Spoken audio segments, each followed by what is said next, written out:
Since the rollout of the COVID jab programme about 18 months ago, the media and medical experts have been telling us that the COVID jabs are safe and encouraging all of us to get them. The vaccine is safe. Yes, I can. Highly effective. The number one question I'm getting from patients in phone calls and office visits is this vaccine safe for me? And the answer to that question is unequivocally yes. Now, in most instances, it's clear that the majority of people have had no issues taking these jabs. That's certainly the case with me and the people that I know have had them. The vast majority have had no issues whatsoever.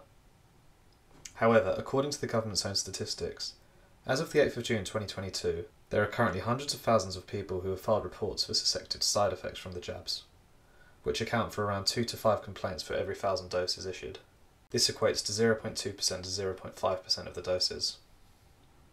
0.2 to 0.5% might not sound like a huge number, but when you consider there are still hundreds of thousands of people who have filed these complaints, these numbers can't be deemed insignificant.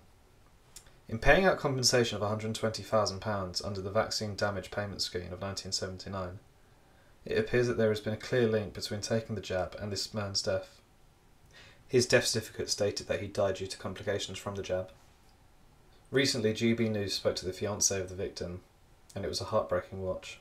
He got sick and his condition worsened, and Vicky found herself widowed in her 30s last few weeks. She had a great life, and it should have continued for another 40, 50 years. Friday afternoon, I got a phone call to notify me that I am the first person whose claim with BDPS has been processed and approved.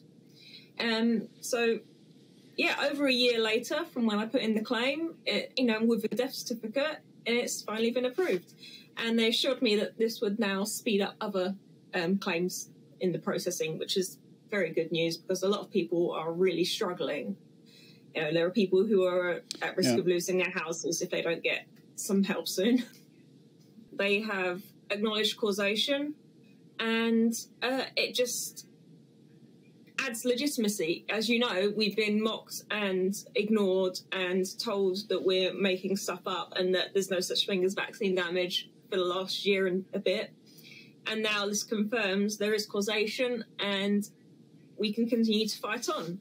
The amount they are giving out is £120,000. Now, £120,000 may sound like a sizable amount of money. However, when you consider this man was just 48 years old when he died, this is a pittance over a lifetime for his fiancée.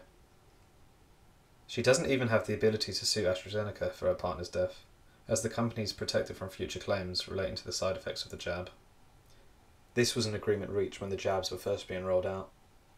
Someone who should be ashamed of their actions during this period is Member of the Scottish Parliament John Mason.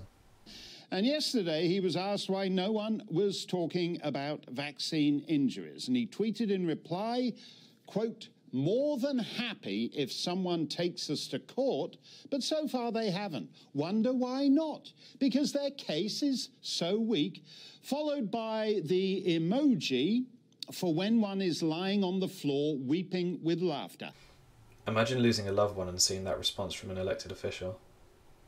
The question now remains whether more people will file reports of the side effects of these jabs, and if further compensation payments will be issued.